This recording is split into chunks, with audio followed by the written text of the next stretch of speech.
How has Nalanda changed the world? So Aryabhata becomes the first mathematician in the human history to use shunya or zero as a placeholder. But it takes another Indian mathematician who is actually from Rajasthan. His name is Brahmagupta. Brahmagupta uses the works of Aryabhata for the first time make zero a digit or a number. This is the first contribution of Nalanda. The second most important contribution of Nalanda is the idea of university itself. The architecture plan of university originates at Nalanda. So today, if you go to Oxford and Cambridge today, which actually come in 12th century, 800 years later than Nalanda.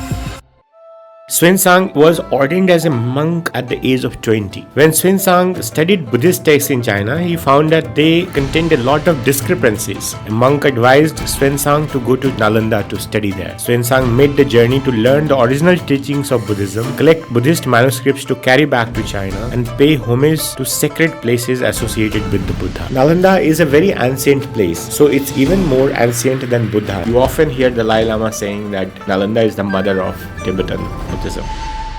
Tell me, what was the library of Nalanda like? There was a library at Nalanda, and that library, according to the Tibetan accounts of Taranath, is known as Dharmaganj, which contained 3 divisions, and out of these, Ratnasagra was 9-storied library. The first printed book in the world is known as Diamond Sutra, and Diamond Sutra is actually a book written at Nalanda by Nagarjuna himself, and it was printed using Something as profound and important as Nalanda turns into ruins.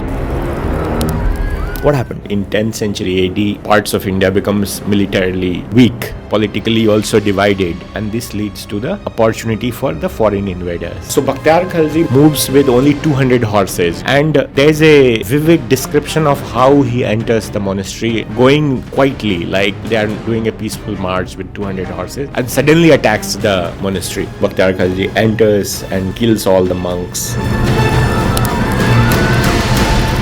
And then he finds that there are lots of books, and then he asks them what's written in there, and there are no monk left to tell them that what's written there.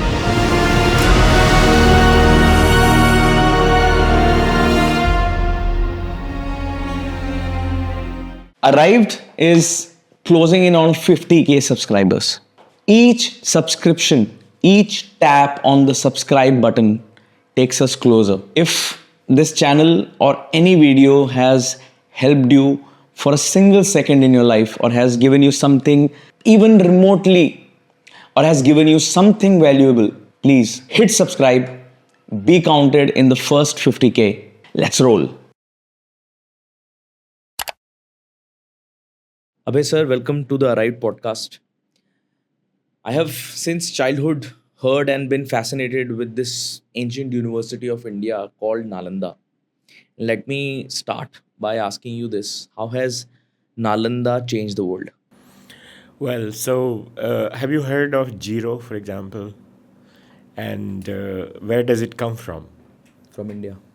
But from where exactly in India? I'm guessing Nalanda. Right. So Aryabhata, who is considered to be the father of Indian mathematics, he lived in 5th century AD, or 5th century Common Era, and he was highly influenced by a Buddhist philosophy called Shunyata, which was given by Nagarjuna in 1st to 3rd century AD. And it's at Nalanda actually Aryabhata brings together the philosophy of Shunyata and the mathematics of Shunya, and the philosophy, of Shunyata influences how Shunya is, born. So Aryabhata becomes the first mathematician in the human history to use Shunya or zero as a placeholder. But it takes another Indian mathematician who is actually from Rajasthan, from Mount Abu. His name is Brahmagupta. And Brahmagupta uses the works of Aryabhata to, for the first time, make a zero a digit or a number as other 9 numbers, 1 to 9. So that way, this is the first contribution of Nalanda. and how it has changed the world. The same, the work of Aryabhata and Brahmagupta gets translated into Arabic, but in 8th century in Baghdad at the house of wisdom called Beit al-Hikmah. And it takes another 400 years for Shunya or zero and other Indian numbers to travel to Europe. By 12th century, Europe is still using the Roman numbers.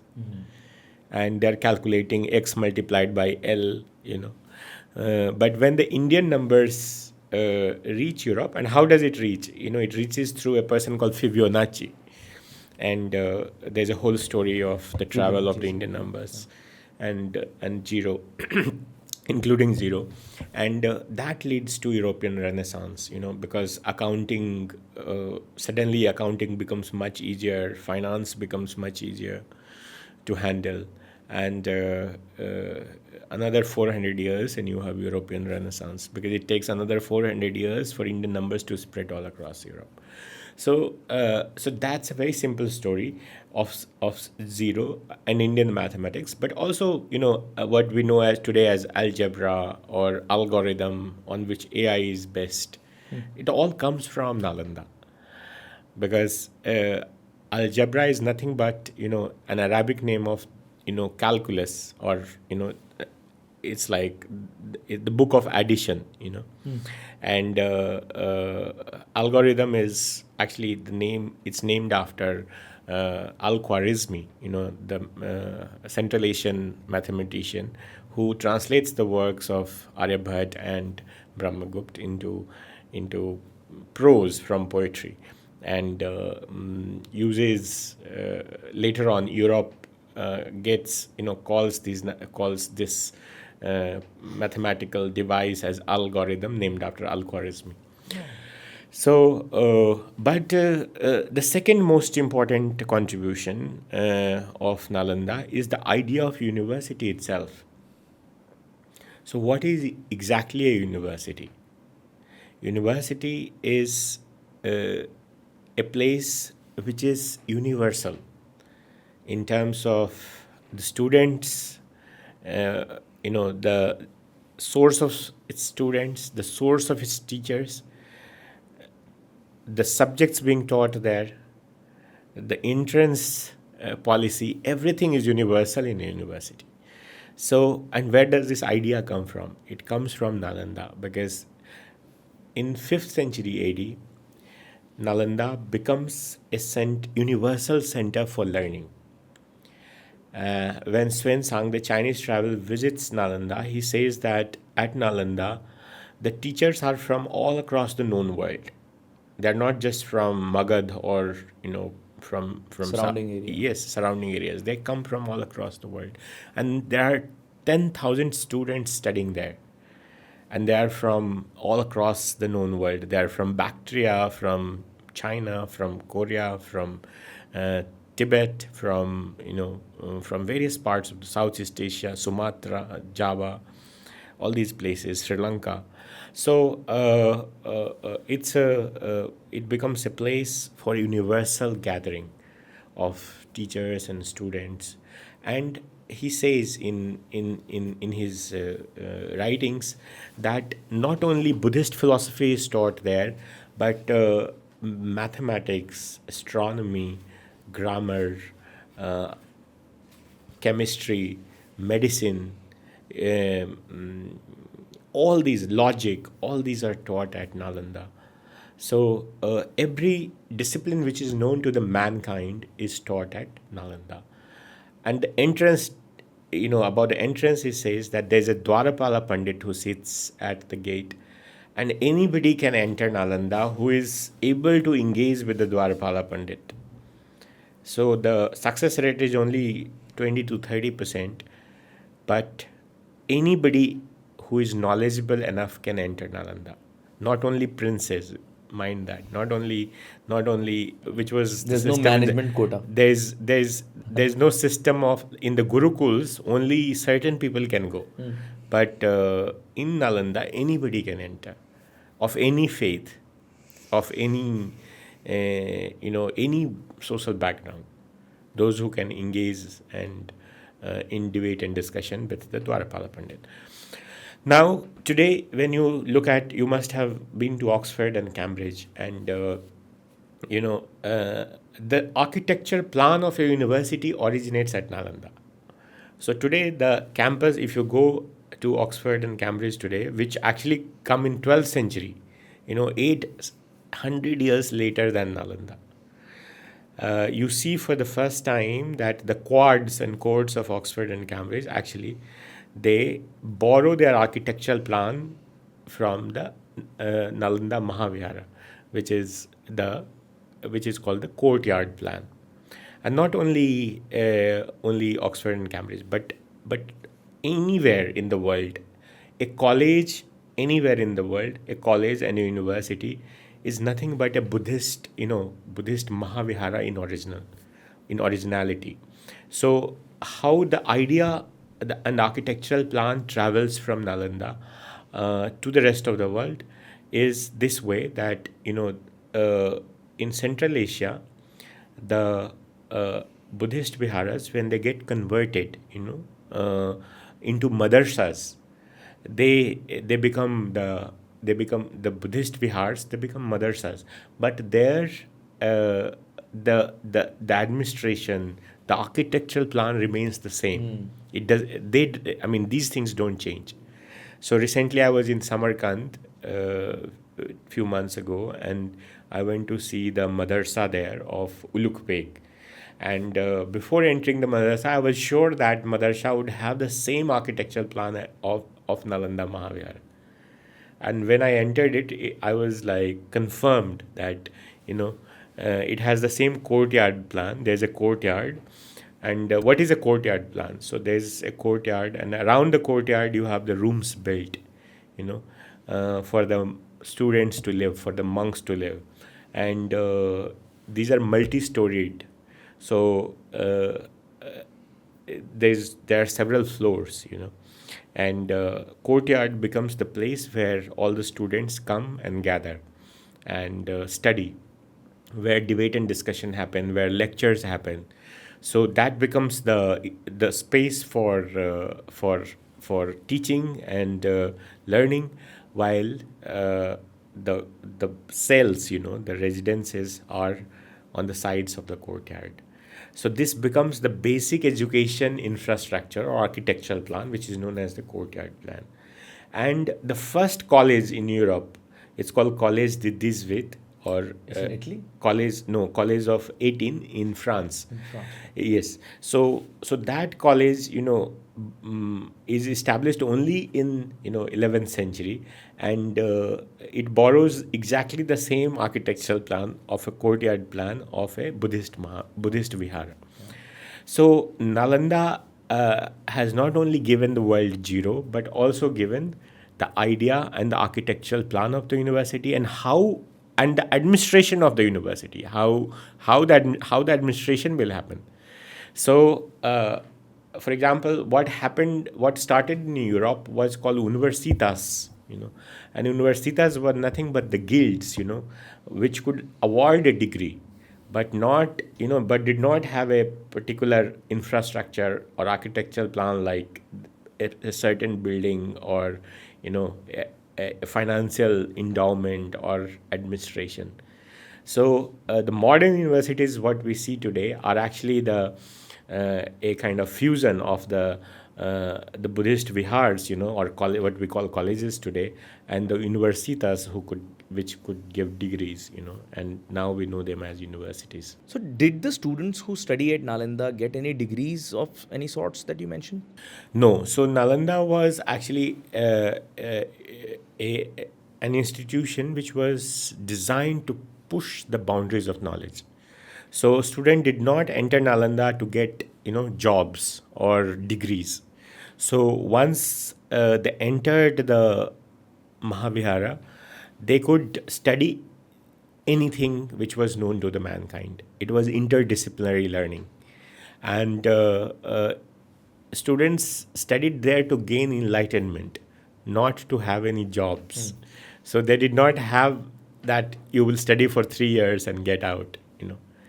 So obviously it was more central to the idea of acquiring knowledge, and pushing the boundaries of knowledge, and that's why probably Nalanda was able to have Aryabhata and a series of great philosophers and teachers who are still relevant to mankind. I think Xuanzang lived there for 4 years, 5 years. 5 years, yes. And Yitsing lived For for longer. 10 years. And they took like hundreds of manuscripts back to China. Right. What So is- Xuanzang took 657 manuscripts back to China, and Yitsing about 400. and it's in about 400, yes, all Sanskrit manuscripts. And what is known about these manuscripts, and why did they take these manuscripts with them? So, if you can share the book with me, I'll give you a complete detail of what were these manuscripts. And Perks of having the author of the book right in front of you. right. So, there is, there's a chapter here. See, the book is, if you see the book cover has a snake, on it. I wanted to ask you why the book has this cover. Yes. So Nalanda, as per the legend, is actually a naga. It's a snake, and who lives in a pond which is full of lotus flowers. You can see lotus flowers here, and here the pond becomes a mandala. A Buddhist mandala, and this place is surrounded by mango groves. There are lots of mango trees there. And this pond is amidst that mango grove, and there's a Naga who lives in that pond, and Naga is known as Nalanda. Why Naga? Because Magad particularly has this cult of Naga worship. Even today, if you go to Rajgriha, which is the first capital of Magad, before Patliputra became the capital, Rajgriha still has its titular deity. The most important deity is a Naga, Mani Naga, and Nagas were worshipped earlier, even in early Buddhism. If you see, recently there was an exhibition at Met in New York, and on early Buddhism, and it was known as the serpent and the tree, because the earliest Buddhist motif used nagas and trees, and nagas are like protectors. They are the most worshipped deities in Magad. So Nalanda is actually a naga, and Nalanda as a place was much more famous even before Buddhism and Jainism, were born. Gain influence. Were born. Okay. So Nalanda is like a place which is frequented by all these great philosophers like Buddha and Mahavira, because Nalanda is place which is very sacred, because being a place where which has been blessed, or which is blessed by the Nagas. Nalanda also means Nagananda, a place blessed by the Nagas.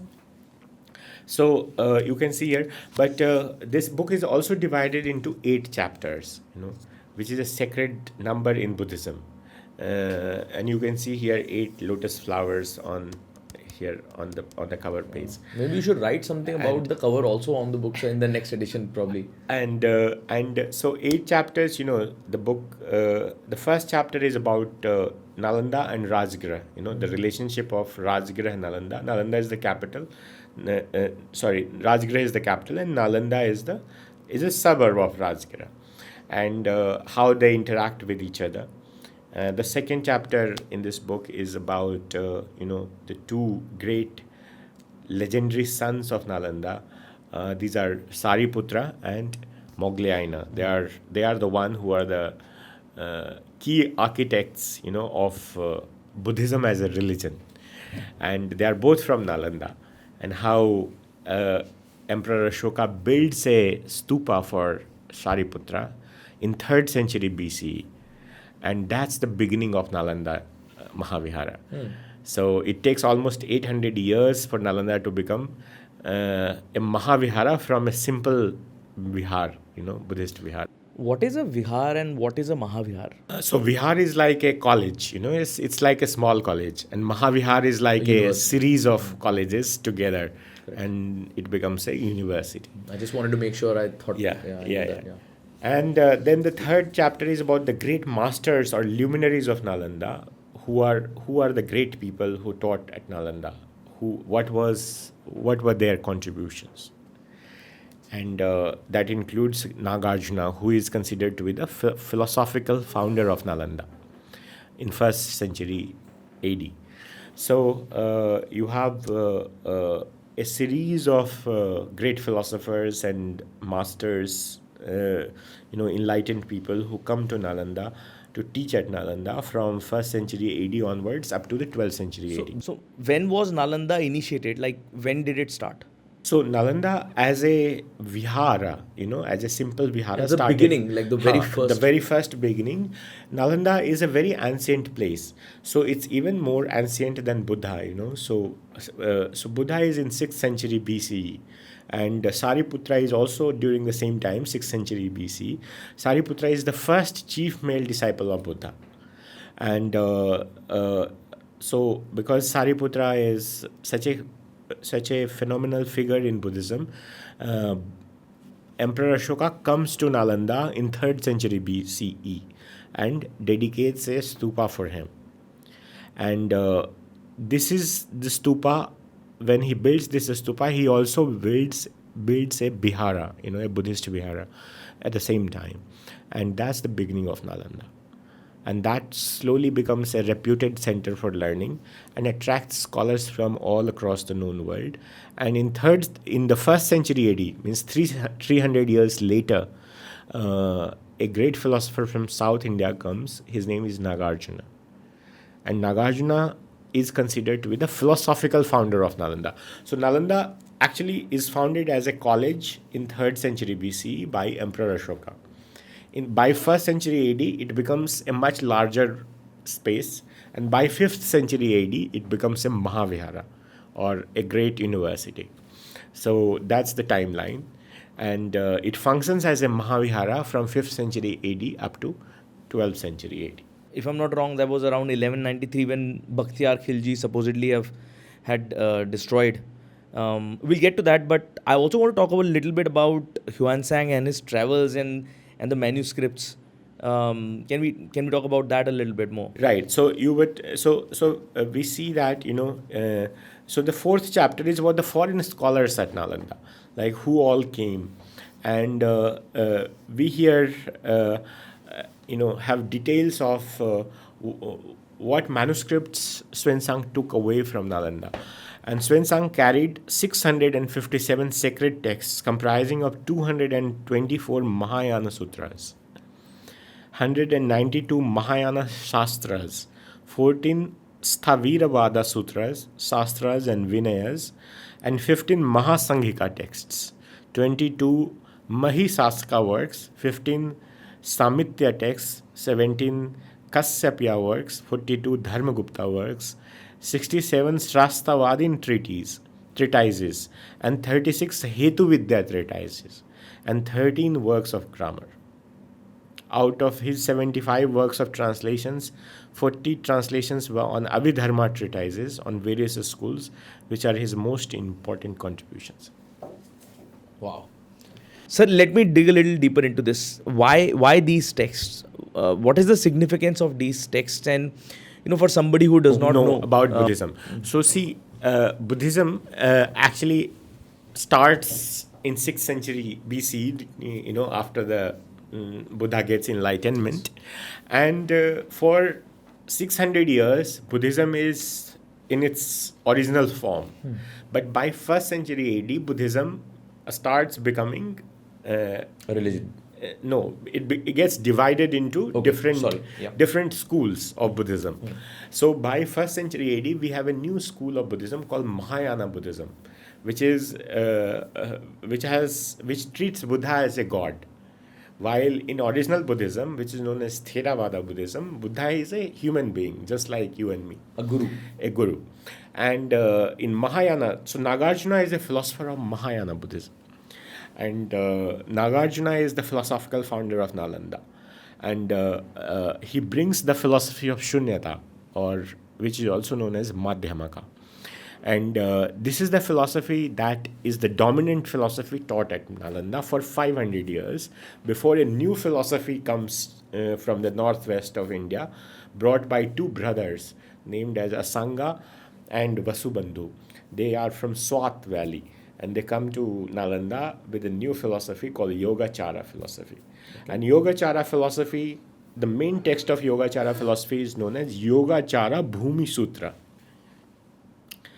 And by 7th century AD, this Yogacara has become so popular in China that there are several Buddhist monasteries in the Chinese capital of Shangan that time, Shangan. And Xuanzang is one of the, he's a young monk studying all these texts in Shangan. And then he realizes that these texts have become corrupted, in the sense the translations are not matching with each other, and this text said something else, another text something else. So he wants to find the original text which gives this philosophy, and that text is Yogacara Bhumi Sutra. And he travels all the way to Nalanda, the great library of Nalanda, great Sutra library of Nalanda, Dharmaganj, where he can find the original copy of Yogacara Bhumi Sutra.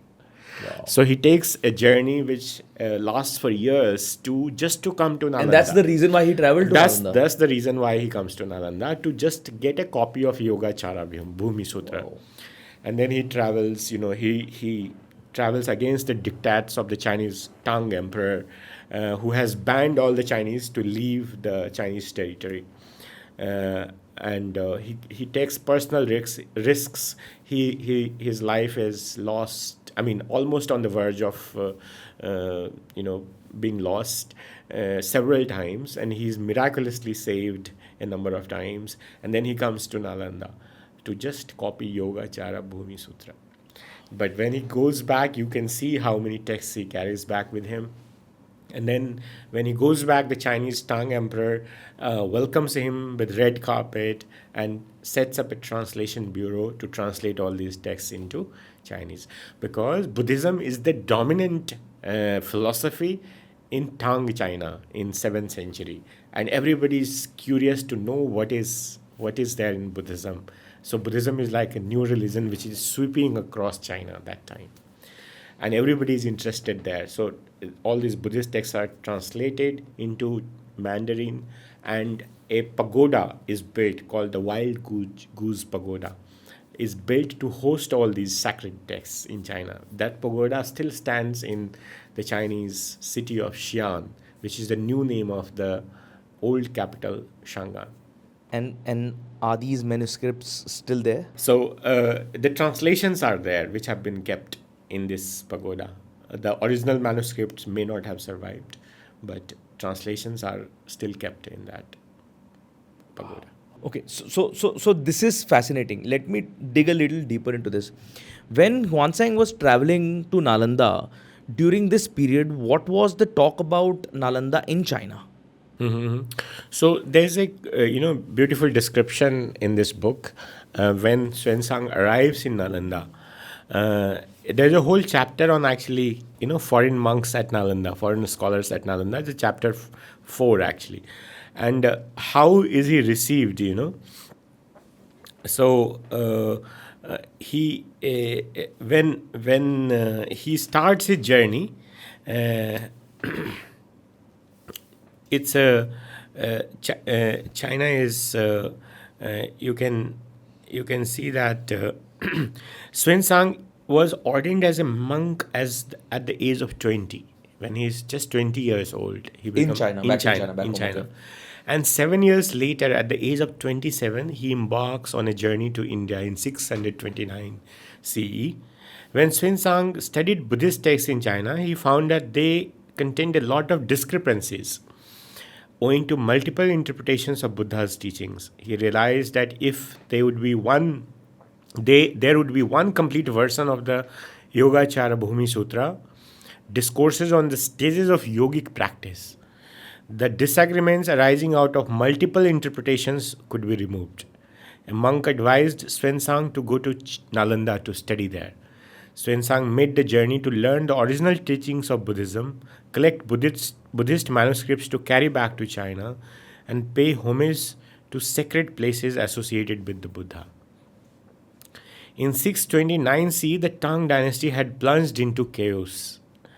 King Taizong had usurped the throne by committing fratricide and forced his father to abdicate the throne.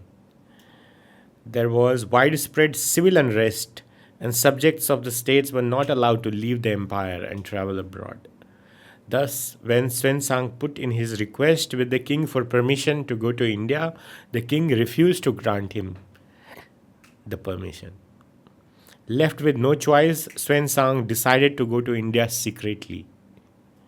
He got lost in the Mokya Yen or Gobi Desert and wandered for several days. He almost lost hope of surviving when his horse miraculously led him to a spring and he was saved. The route taken by Xuanzang passed through Taklamakan Desert, Turfan, Karashar, Kucha, Taskent, and Samarkand, and then beyond the Iron Gates into Bactria, across the Hindu Kush, yes, and Kapisha, Gandhar, and Kashmir in northwest India. From there he travelled to Mathura, Sarnath, Bodh Gaya, and then to Nalanda, the holy land of Buddhism in the eastern reaches of the Ganges, where he arrived in 633 CE. How many years? So 5 years, you can say, 5 years.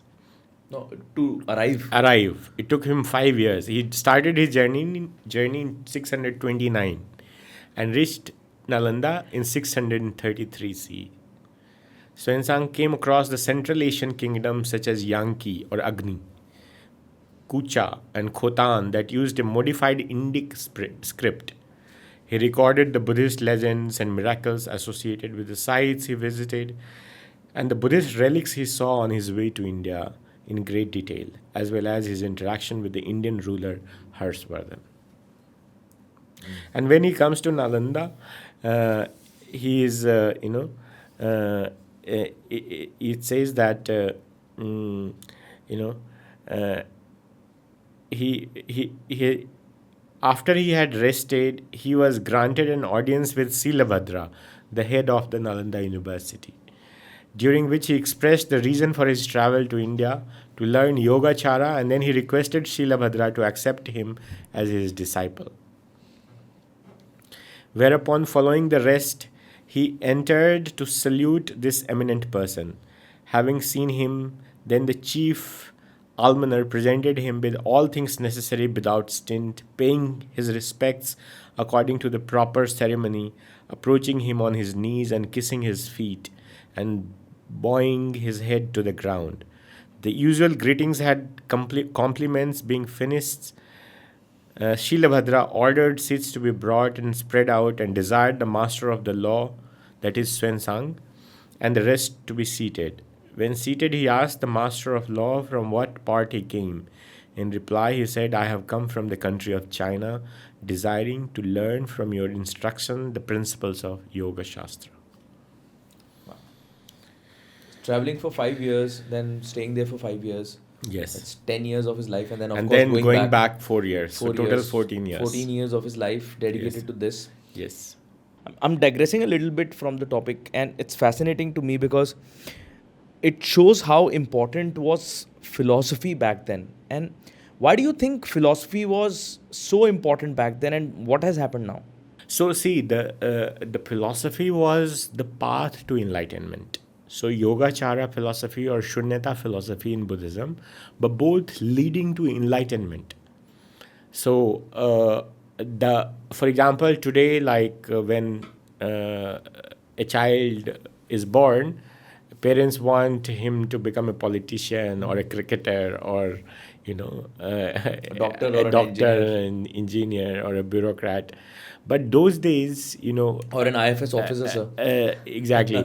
but those days, there was a craze in the society to become enlightened, and thousands of monks were traveling from China and Asia to Nalanda to get enlightenment, to become like a Buddha. So that was the difference. You can see it in, in the how Singh writes about the lives of other monks, from who are So it would be interesting to know how did they live? right. So this is, there's a good description that how did they live in Nalanda. You mean the life of the students, or the Xuanzang when he arrived in Nalanda? Yeah. So it says that, after the conversation, the master took his leave. He was lodged on the fourth story of the house of Buddha Bhadra in the courtyard of the monastery built by King Baladitya. When the 7 days' entertainment was over, he was again lodged in the main chamber to the north of the house of Dharmapala with an increase in provisions. He was provided daily with Borneol incense and 1 sheng of Mahasali rice. A grain of this rice was bigger than a black bean, and when cooked, it had a fragrance and delicious taste that no other kind of rice possessed of this quality. So sorry, I'm interrupting you, but does this still exist? This variety of rice? No, I have not come across it. It would be good to find the source of this rice. This kind of non-glutinous rice was produced only in Magad and was not found elsewhere, as it was supplied only to kings and learned monks of virtue. It was called rice supplied to great persons, Mahashali. He was also given a monthly supply of the 3 sheng of oil, and as regards butter and milk, he could take as much as he needed every day. Master Xuanzang had a servant and a Brahmin to serve him and was exempted from the monastic duties. And when he went out, he had an elephant to carry him. Among the 10,000 natives and foreign monks of Nalanda monastery, only 10 persons, including Xuanzang, got such provisions. Wherever Master Xuanzang traveled, he was always treated in such a courteous manner. And what did the other monks eat? Like, what did the students eat, and how was their day like? What was their lifestyle? So there is a chapter. The fifth chapter of this book is about the third chapter of this book is about the rise of Nalanda Mahavihara, and it gives a complete detail of Life at Nalanda. So, for example, it's what was the intellectual life like there. So it says that what happened there.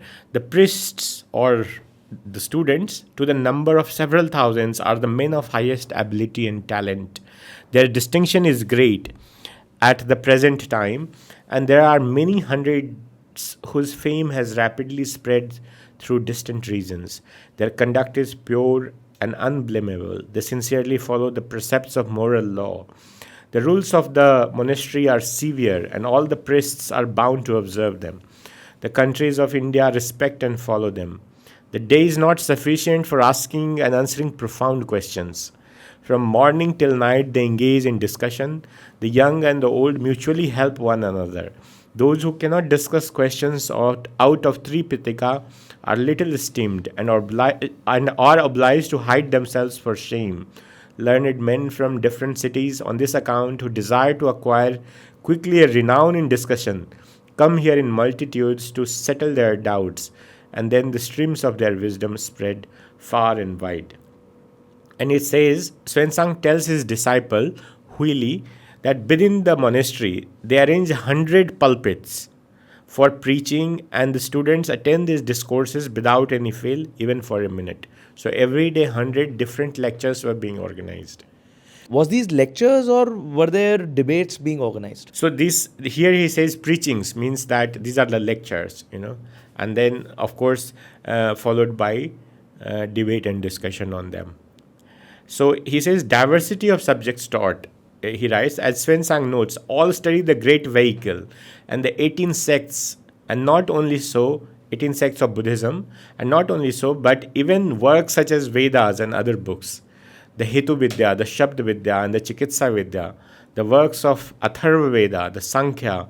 Besides these, they thoroughly investigate the miscellaneous works, which includes philology, law, philosophy, astronomy, Sanskrit grammar of Panini, etc. What year is this, sir? When is he writing this? He's writing in 7th century. 7th century. Because 600, he reaches Nalanda in 600, and 32. 32, yeah. 32. Yeah, yeah. So he's writing this in 632, and there is this. When you mention about them reading the Vedas and other Hindu scriptures, and at the same time there is this talk about how there was a conflict between the Buddhists and the Hindus, and some Tibetan scholars even go on to write that some Brahmins burnt the Nalanda down, which is again conflicted opinion. So does this also imply that they were open to learning anything and everything under the sun? Right? That's what the historical records say, that everything was taught at Nalanda. That's why it was universal. Biased It wasn't towards any- biased. So, see, by that time, there were 18 sects of Buddhism. Nalanda was a Mahayana Buddhist institution because it was largely a Mahayana, the philosophies which were taught, dominant philosophies which were taught at Nalanda were Mahayana philosophies. Yogacara philosophy, for which Xuanzang comes all the way from China, is also a Mahayana philosophy. Okay. But Xuanzang notes, he's writing historically, he's telling his disciple, Huili, what is he saying? That, all study the great vehicle, means Mahayana, Okay. and the 18 sects. And the 18 sects, not only Mahayana, but all the 18 sects of Buddhism. And not only so, but even works such as the Vedas and other books. Which is great because Exactly. So they are because not you're indoctrinated in a exactly certain field, yeah? And this is a quoted text. It's not I am telling this, it's the Xuanzang telling this. So he is telling very specifically that Vedas are being taught there, and Hetu Vidya, the Shabd Vidya and the Chikitsa Vidya. Hetu Vidya is logic, Shabd Vidya is actually grammar, and Chikitsa Vidya is medicine. All these are taught. The works of magic or Atharva Veda. So he's again mentioning Veda, Atharva Veda is being taught. And the Sankhya philosophy, which is, one of the 6 great philosophies of India. Besides these, they thoroughly investigate the miscellaneous works. And what are these miscellaneous works? Xuanzang, Xuanzang himself studied subjects like Nyaya, Hetu Vidya, Sabda Vidya, and the Brahmins, which covered wide areas of philology, law, philosophy, astronomy, and Sanskrit grammar of Panini. Wow. So I was also thinking, apart from the great monks who used to get that special rice, what were the other students eating? So see here, they obviously are not eating Mahasali rice because that's like more only like esteemed- basmati yeah, rice, right? So here it says, in the beginning itself, there is this, that what would be life like there, So it says that Nalanda, had, as Xuanzang writes, that there were 10,000 students. Correct. So the numbers were really large. And while Singh, when he visits, he records that there were like more than 3,000 monks there. So there is this study that if these reports that there were 3,000 to 10,000 monks at the monastery were accurate, Nalanda must have had a dynamic relationship with the surrounding agricultural region, and not just with the surrounding towns. It is undeniable that the surrounding region prospered substantially from the wealth of the monastery. Correct. However, Nalanda in turn was also heavily dependent on goods and services from the surrounding regions. Monasteries produce scholarship. However, they don't produce any goods or services other than ritual services, but are rather exclusively consumers. Just to feed 3,000 monks from Singh estimate, food alone would have been a huge enterprise. If each monk ate even half a kilogram of food per day. That time, rice was there. There was no wheat, as right? Yeah. So per day, it would require 1.5 tons of food daily to feed 3,000 monks. That is far more than the surrounding agricultural area could provide. However, we also need to think about the fact that the surrounding area and Magad in general was a highly fertile region. These areas could produce as many as 3 crops per year, reducing the need to bring food from the faraway places. In fact, one reason for the success of Nalanda monastery is attributed to the region's ability to supply large amounts of food to large concentrated populations of monks. So 3, crops per year. What would be these 3 crops? Rice would be there, lentils would be there, which is still grown in Nalanda actually. Vegetables would be there. So obviously not potato, because potato has come much later. Yes, sir. So these would be like local vegetables, being grown, and you can see that what they're having. I mean, Xuanzang mentions there is nothing called non-veg there. Yes, I was about to ask this. Exactly. Was it largely vegetarian? So it's all vegetarian actually. He's mentioning of oil. So oil would come from the mustard seeds and the rye seeds and the TC seeds, which are still grown in Nalanda, very in large quantities. If you go today, you will see fields full of mustard, yellow mustard blooming all across, and that time there must be lentils like chana, I mean gram or masoor, and all those lentils would be there. And he's mentioning that Xuanzang was getting a good supply of butter and milk and all that. So a lot of cattle as well. Exactly.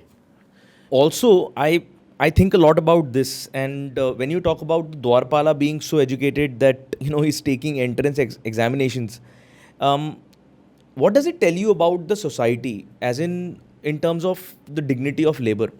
Because today you don't see an educated man doing the job of a Dwarpal, pretty much a gatekeeper. So, what do you think that the society thought about jobs, and what was the dignity that the labor had back then? Right. So he says that the Dwara Pandit engaged in debates with the monks who wanted to study at Nalanda Mahavihara. A large number of them who came were turned back. The keeper of the gate poses some difficult questions. Many are unable to answer and retire. Xuanzang notes. He adds, of those from abroad who wished to enter the schools of discussion, the majority, beaten by the difficulties of the problems, withdrew. And those who were deeply versed in old and modern learning were admitted, only 2 or 3 out of 10 succeeding. So he gives a complete figure, I agree, 20 to 30%. Yes, 20 to 30%. And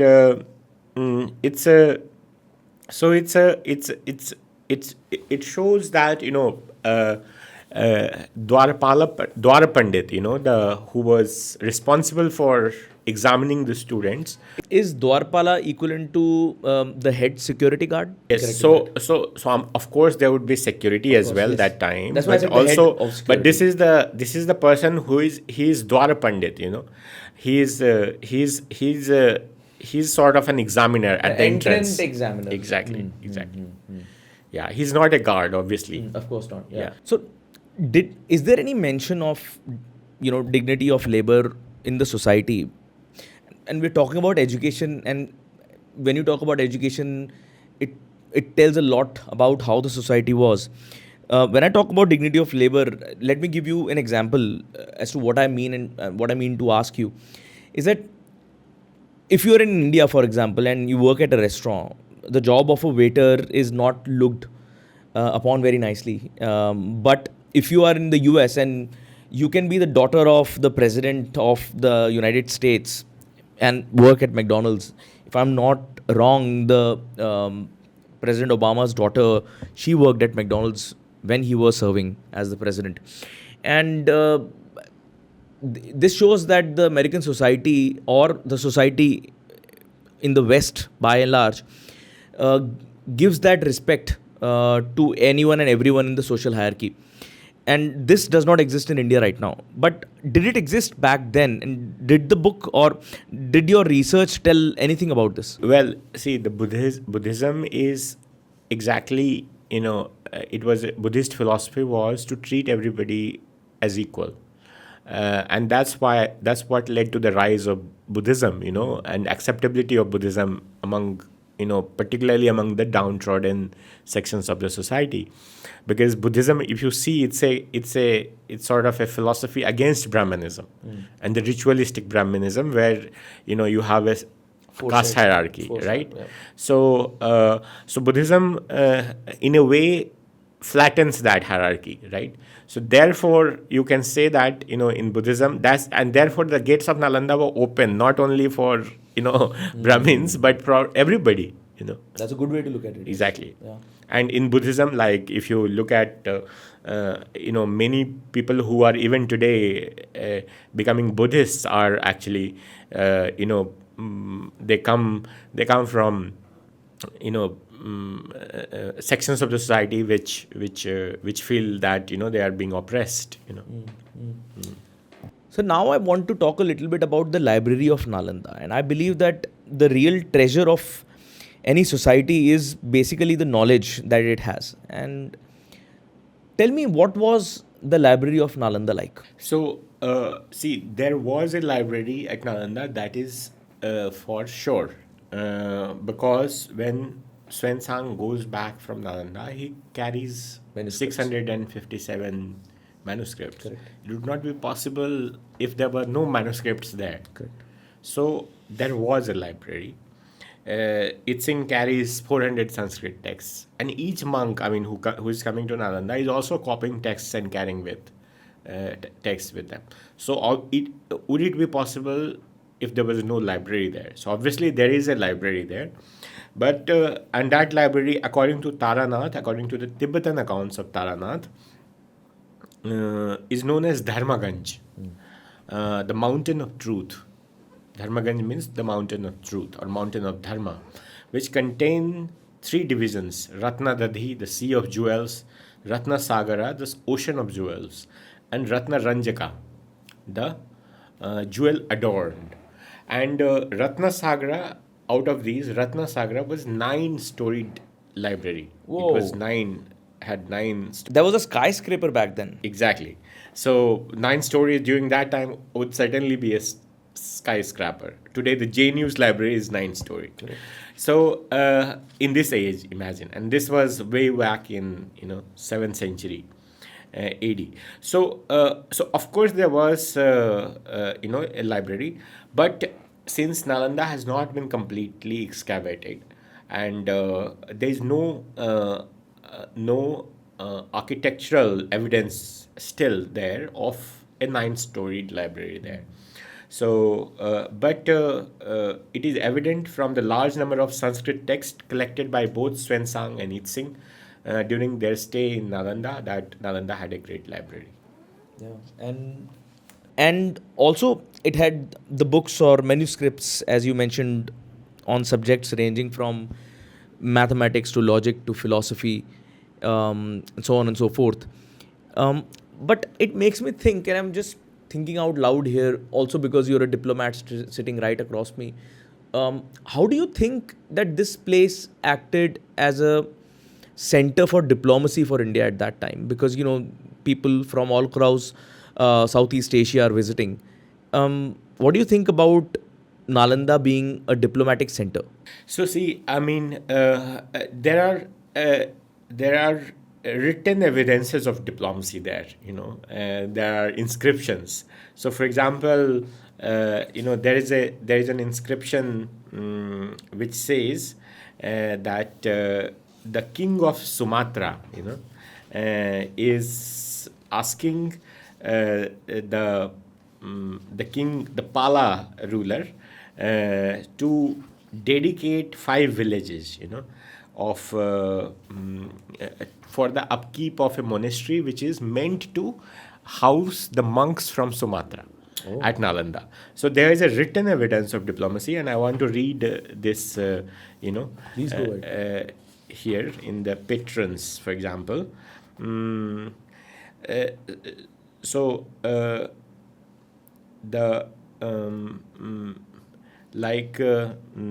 Also there are evidences of lots of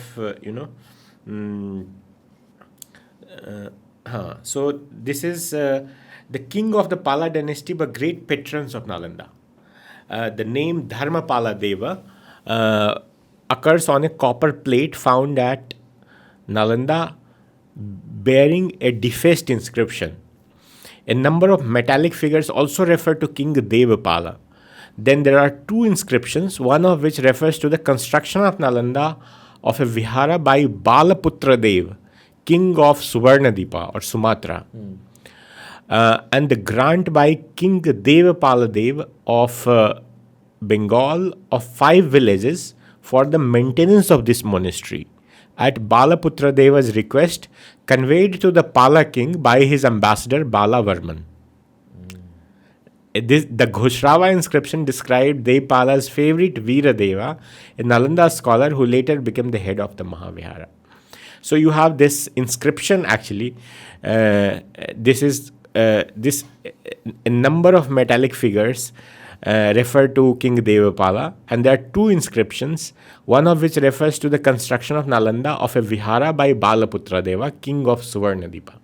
So you have a clear evidence of diplomacy here, where the king of Suvarnadipa, the Sumatra's king's ambassador Balavarman, is asking for help of King Devapala of Bengal, of Pala dynasty, to grant 5 villages for the maintenance of this monastery, which has been built to house the monks from Sumatra.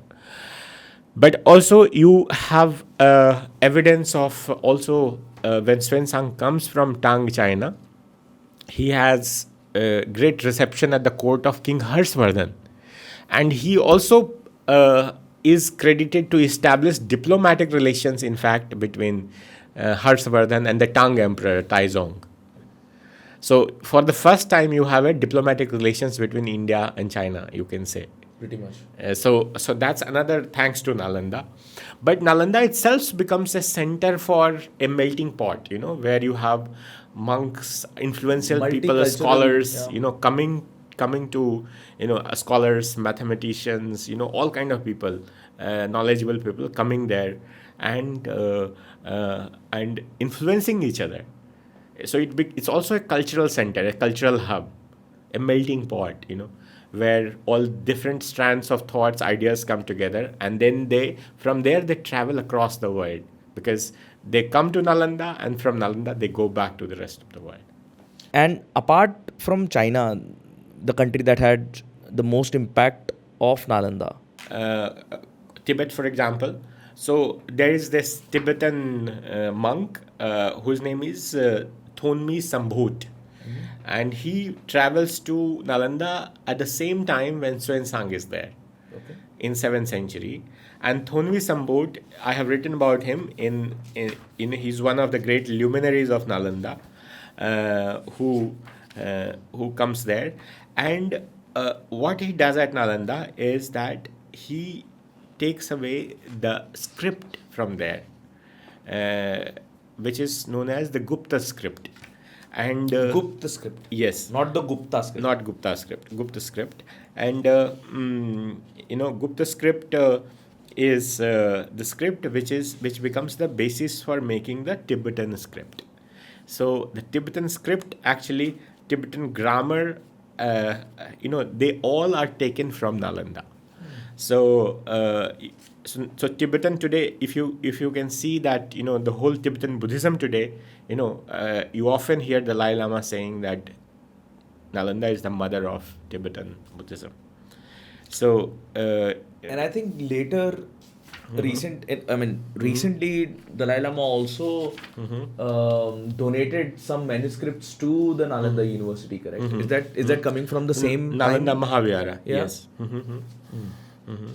So I've written about Thonmi Sambhut here. You can Thonmi Sambhut is a key monk who is Tibet, for example, Mongolia. You can then What about Southeast?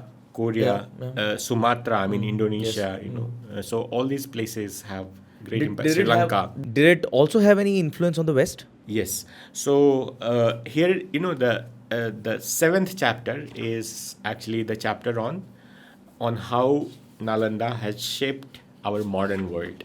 So Nalanda's contributions, while the edifices of Nalanda were largely reduced to mounds and the great monastery ceased to function in the early 14th century, its legacy in the development of science, mathematics, astronomy, philosophy, logic, religion, language, literature, art, and architecture continues even today. The works, chronicles, and records left by generations of scholars provide a rich testimony to these. And how has it influenced the West? So I give here how how the idea of university itself actually is an idea which has been taken from Nalanda. The number which has become the universal language today all across the world actually is a contribution of Nalanda. Also, the evolution of recursive argument method which happened at Nalanda, which becomes mature at Nalanda, gives birth to the scientific revolution. So So sorry to interrupt you, but can you go a little deeper into this? When I was reading the book, I found it really interesting that this was the most prominent method of learning at Nalanda. So can you tell me what was this method of argument? So recursive argument method, which is also known as scholastic method, actually, is a method in which a question, an argument is followed by a sub-argument, followed by another sub-argument, followed by another sub-argument, until the problem is resolved. So this is something which actually leads to questioning. So Nalanda taught how to question, pose the right questions, and then break it into parts and then resolve it. So that was known as the recursive argument, where there's a recurring, it's recursive, recurring, it's recurring. So this is how the scientific method evolves. So that's why Buddhism actually is considered to play a huge role in the establishment or in the evolution of scientific method and scientific temper. But also Nalanda, I have written about Nalanda's impact on the first book in the world, actually. Printed book in the world. Which book is it? Everybody thinks it's Bible, but it's not Bible. The book is known as Diamond Sutra, and Diamond Sutra is actually a book written at Nalanda by Nagarjuna himself, and this Diamond Sutra is actually its original name is Pragya Paramita Vajra Chedika Pragya Paramita Sutra. This is the original name, and it was printed using wood block printing in 9th century, 868 CE. So almost 600 years before the printing press came. Whoa. So this is the first book. So Nalanda's contribution in the book culture itself is huge, actually. And so if you think of books today, thanks to Nalanda, Hatha Yoga, the whole world practices today, which is very popular in the West, is actually the oldest text of Hatha Buddha. Hatha Yoga is actually, it's known as 11th century tantric Buddhist work called Amrata Siddhi, and this is the earliest substantial text describing Hatha Yoga, and this belongs to the Siddhas of Nalanda. So yoga, which we see today everywhere, which is a craze today, actually, Hatha Yoga particularly, comes from Nalanda. It does not come from the Yoga Sutras of Patanjali, because Yoga Sutras of Patanjali only mention asana once, But Hatha Yoga is where you have the full mature development of these yogic asanas. Something as profound and important as Nalanda turns into ruins. What happened?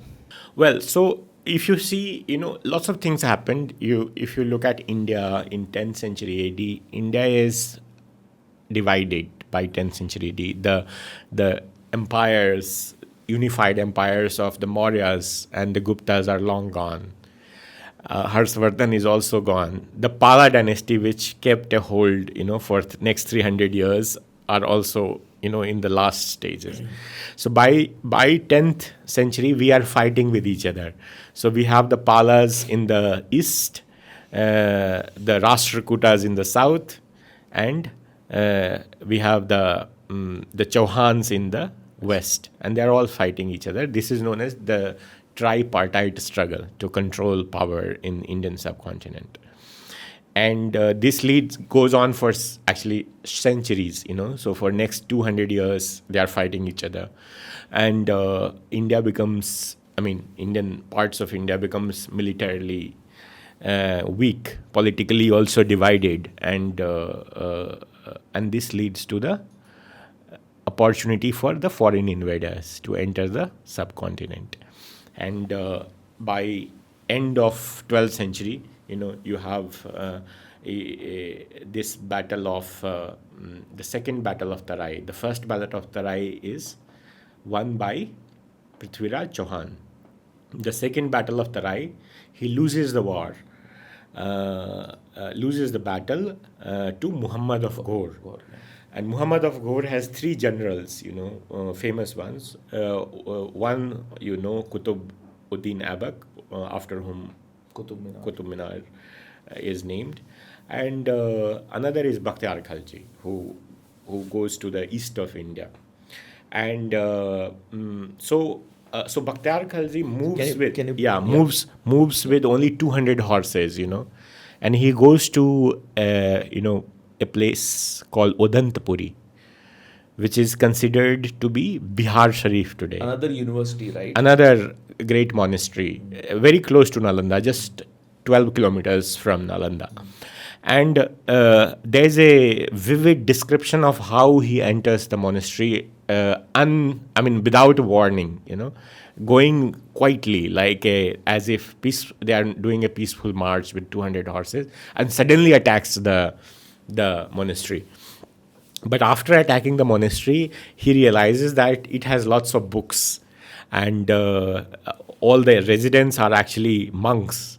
And he realizes that it's a vihar, and from there the state today gets its name Bihar, and that Bihar Sharif, the names gets from there, Bihar Sharif, which become Bihar Sharif. Wa becomes Ba. So that's the recorded, this is recorded by a Delhi-based historian called Minhaz-e-Sirazi in his book Tabqat-e Nasiri, which is a biography of the kings of Delhi Sultanate. And he gives a vivid description how Bakhtiar Khalji enters and, kills all the monks, and, and then he finds that there are lots of books, and then he asks them what's written in there, and there are no monk left to tell them that what's written there. This is the only description we get, from Tabaqat-e Nasiri. But there is no, written evidence we find that Bakhtiar Khalji ever went to Nalanda. But for anything, there are two evidences. If you go to a court, if some crime happens, there is a direct evidence and there is a circumstantial evidence. Correct.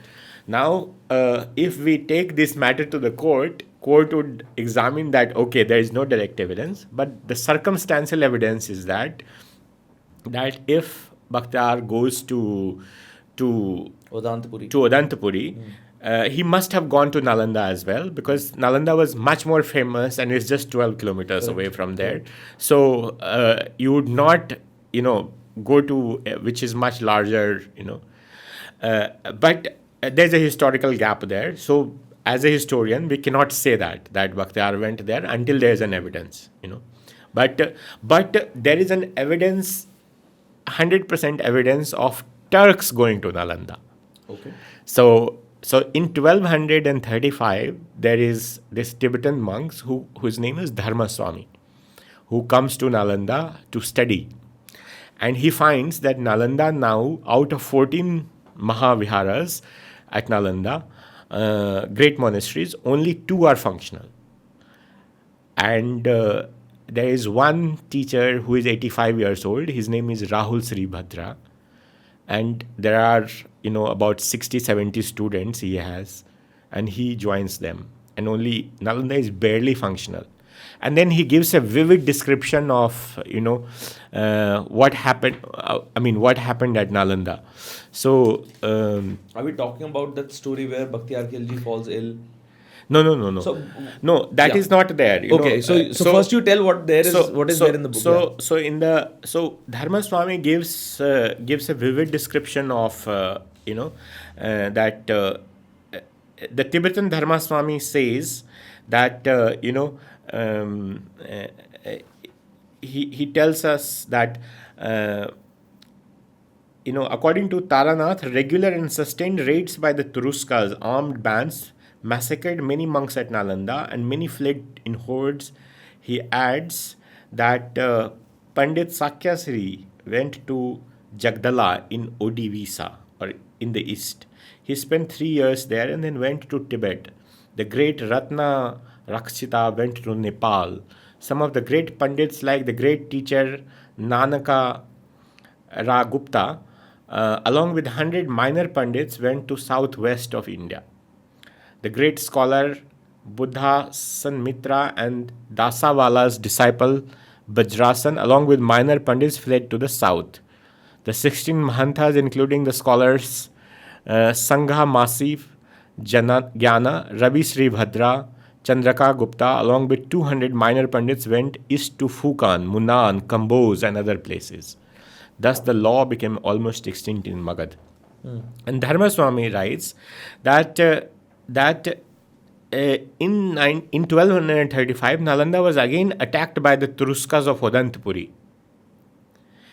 Jayadeva was arrested and put in prison by them, where he learned about their plan to raid Nalanda again. He succeeded in alerting Pandit Rahul Sri Bhadra about their plan, and all the 70 monks studying there left the Mahavihara except Dharma Swami. He adds that both of them, he and his guru, Rahul Sri Bhadra, hid themselves in the temple of Gyananatha. A band of 300 Turuska marauders raided Nalanda Mahavihara. So there is a complete eyewitness account of 300 Turuskas are Turks, Turks marauders raiding Nalanda. However, they could not find them and returned with whatever they could gather. So from this, what we learn that built with burnt bricks, Nalanda Mahavihar, consisting of 22 large viharas, 84 small viharas, and 7 temples, were gargantuan in size, and it was impossible to destroy it in one raid or even successive raids. Bricks are not suitable for construction of mosques, therefore they were left intact. Bakhtiar Khalji was a raider and plunderer and had no interest in consolidating political power in Bihar and Bengal. Once the rich wealth of Buddhist monasteries were looted, there was nothing more left there to plunder. So this gives us a clear evidence that there was attack on Nalanda in 1193, or successively, continuously Nalanda was being raided.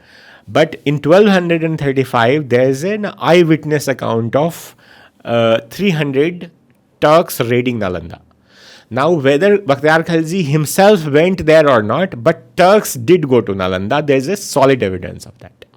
And since we're talking about this, I heard this very interesting story, and I want you to tell me whether it is true or not. That when Bakhtiar Khalji fell ill, nobody could heal him, and his Hakims could not heal him. And he got to know about this doctor at Nalanda, whose name was Rahul Sri Bhadra, and he got in touch with him, but Bakhtiar Khilji told him that I can only take the medicine of a Hakim and can't take it from you. So without taking your medicine, if you can heal me, then try. And Rahul Sri Bhadra accepted the challenge, and he was so brilliant that he somehow infused his medicine into the leaflets of the Quran. And when he was reading the Quran, Bakhtiar Khilji, somehow he got cured. And this is a fascinating story that is doing rounds on the internet, and a lot of popular YouTube channels have also put it out. Is there any truth to this? That must be WhatsApp story, because I have not come across any such written evidence. Awesome. This is all over the internet, which is Bilkul. So which is internet, probably WhatsApp University. Right. Wow. Okay. So no, I have not come across any Of this. any source where Rahul Sri Bhadra is interacting with Bakhtiar Khalji. And see, one of the reasons why there is no evidence of the name being there, because if you are attacking, some place, without any warning. Because see, the Odantpuri is being attacked without any warning. Yes. It's suddenly like, here is a complete description how Bakhtiar Khalji marches to, with 200 horses to, he went to the gate of the fort of Bihar with only 200 horses and began the war by taking the enemy unawares. Yes. Unawares. Yes. Muhammad Bakhtiar, with great vigor and audacity, rushed in at the gates of the fort and gained possession of the place. Great plunder fell into the hands of the victors.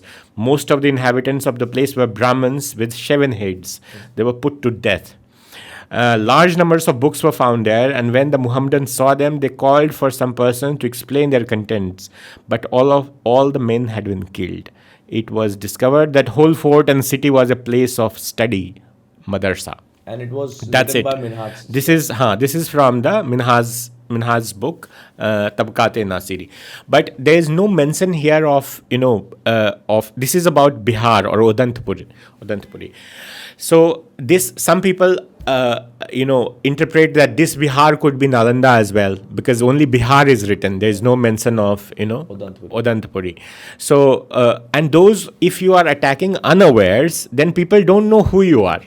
So you are just to ruska for them. You are not like how would I know your name?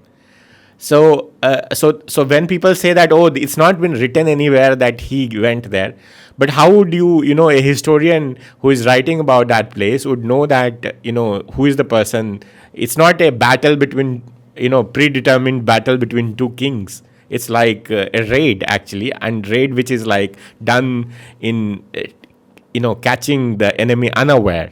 So that is a problem as well, because think from that angle that the monks are inside Nalanda, and if someone is attacking, how would they know who is leading the march? Yeah.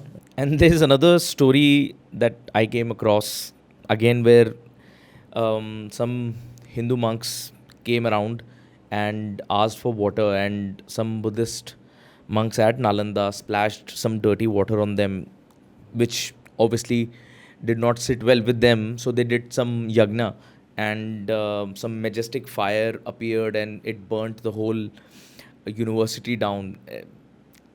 Yeah, I mean, that's what I heard. As a logical person, just think about it. You think that for the whole existence of Nalanda, Buddhists and Brahmins were debating with each other, and suddenly at the fag end, when you also have a clear evidence of Turks attacking the university, suddenly two Brahmins appear and they do a yagya there, and if a holy fire appears suddenly, how does this sound? Yeah, it sounds outlandish. Completely outlandish. So anything has to be tested with common sense. We have to think about it. Anything which is told to us, we must examine it and see that does this, where does this come from? So this whole story does not look logical. It looks like that something has been planted there. I mean, I would not take any of this. I would not believe this, and there is a whole tradition of debate and discussion among the Brahmins scholars and the Buddhist scholars. Veda itself is taught at Nalanda. That's why I mentioned it in the earlier phase of the exactly. podcast. So for 800 years there was no sign of violence, and suddenly there are two Brahmins who appear and do a holy fire, And this is written in two different books, written by two different Tibetan monks who themselves have not visited India. Correct. If I'm not wrong. And written, I think, 700 years later. 700 years later. Yes. So there's no eyewitness account. At least there's an eyewitness account by Dharma Swami in 1235, which is just next to, just after when Bakhtiar Khalji led, and the Turks, led by Bakhtiar Khalji, invade Odantpuri. Whether he goes to Nalanda is or not, that's not the question. Question is that an educational institution depends on the support it receives. So if there's no law and order in the vicinity, if there is no supply, being intact, how is it going to survive? Correct. So I think we should think in a logical manner, and there are evidences of Bakhtiar Khalji I mean, or Turks. I mean, let us call Turks. I think that's much more The foreigners coming, correct. yeah. Yeah, they're all Turks. Whether the general goes to that place or not, but Turks have definitely gone to Nalanda. That's a clear evidence and eyewitness account. So nobody can challenge that. People can still say that, some historians do say that there is no evidence of Bakhtiyar Khalji going there, but it does not matter whether Bakhtiyar goes there or not. But Turks definitely went there. It is indeed so fascinating to know that we were this great center of knowledge for the world. And it also reflects the idea that if any country wants to become great, the importance of education and knowledge is second to none. True that. That's where India was great, because India had great institutions, educational institutions. And the time education institutions declined, our greatness, and it's vice versa. It's interdependent in the sense that the decline of Nalanda and other institutions also happened because there was no unity, and India became politically, economically, strategically weak. And could not support its education institution. One of the reasons of Nalanda and decline is also the reduced patronage to the educational institutions. Actually, if you look at the last dynasty, Gahdwal dynasty, which ruled that area, Gahdwal's the famous Jayachand is actually the last ruler of Gahdwal dynasty, and his teachers were actually Buddhist. He was trained as a Buddhist, but then the patronage or the donations actually started petering out, and there was very little support being extended to the educational institutions like Nalanda. So Mahaviharas, actually all of them, whether it was Nalanda or other Mahaviharas, Buddhist Mahaviharas, they all depended on royal patronage. And when it reduced, educational institutions became weaker and could not afford to support so many students. So that was also one of the reasons of Nalanda's decline. It's not just Turks coming. Turks are coming as a kind of, it's more like there's something behind it, because India has become strategically weak militarily. Yeah. So coming back to the idea that we were discussing while we were on the way to the studio, that it is important for us to know and understand about our history. For example, the history of Nalanda, and it is, while we should be proud of it and sing songs of glory and praise, but it should not be limited to that. I think what is more important is that we understand how things worked back then and how we can learn from it and bring that lost glory back. I think that is more important. What do you think? Exactly. So we must learn the real, today, if you will see the most talked about story on the internet, that would be about how Nalanda was destroyed by Bakhtiyar Khalji. But nobody would know really that who were the great masters of Nalanda. Correct. What contributions did Nalanda make? And therefore I titled the book Nalanda, How It Changed the World. And rather it's important than to know that, yeah. Exactly. So that's more important than its destruction. In what way Nalanda contributed towards global knowledge society? How did it give us the idea of a university? Who were the great teachers? Who is Dharmakirti, for example? What did he say? How did Aryabhata find zero? So all these things. How did he started? What contributions he made towards sine functions, for example? Or how did he measure the value of pi for the first time till 4 points, decimal points? So all these things, we need to know, and what went behind them. So I think that's even more important to ask rather than, how was it destroyed and, Sir, I think in general, hate is easier to spread and it is difficult to love, but it is even more difficult to learn. I'll give you a personal anecdote. I did a podcast with Medha Bhaskaran, who writes about Chhatrapati Shivaji and Chhatrapati Sambhaji Maharaj. And I put out a short reel on Instagram and Facebook about how, in her opinion, Akbar was not great.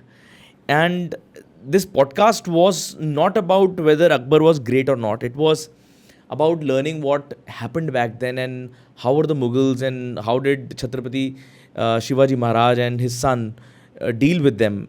And it was just about learning what went on back then.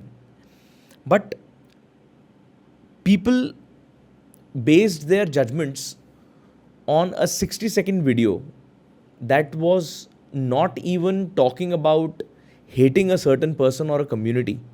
It was just talking about the facts that existed back then. And this video spread like wildfire. It just, I don't know, but it just for me feels like how people get attracted to hating things so much more than loving and even more than learning.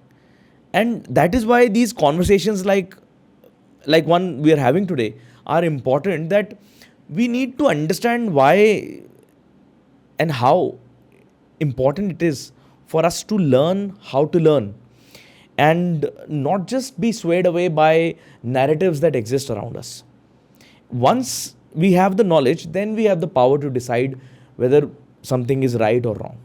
And you see, here there's in this book, my new book, The Alphabets of Africa, there's a poem about Malik Ambar. Malik Ambar was an Abyssinian slave, from Ethiopia, who became de facto ruler of Ahmednagar Sultanate in South India. And it was actually Malik Ambar's, who was the arch enemy of the Mughals. Jahangir hated him so much that he got a painting made where he is, piercing his head with arrow. But what is even more important, that Shivaji's grandfather, Maloji Bhosle, was a general in Malik Ambar's army. And Malik Ambar contributed to a great deal in developing Maratha military power. Wow. Well, sir, it has been an absolute pleasure sitting here and talking to you about Nalanda, the university. You are born in Nalanda, you belong to Nalanda, you studied at Nalanda, and today you are here talking about it and spreading the knowledge that existed at one of the greatest universities that this planet has ever seen. And I think what I want from this podcast, this particular episode, is for young people or anybody and everyone watching this episode right now to not just sing songs of glory and praise what existed, but more importantly, understand how things worked back then and how can we bring this glory back by following the traditions and the systems that existed back then. And I think that is more important than just singing songs. I thank you for being here and talking about it. Wonderful. Thank you, and it's been a pleasure. Thank you so much for talking to me, sir. It has been an absolute pleasure. Thank you.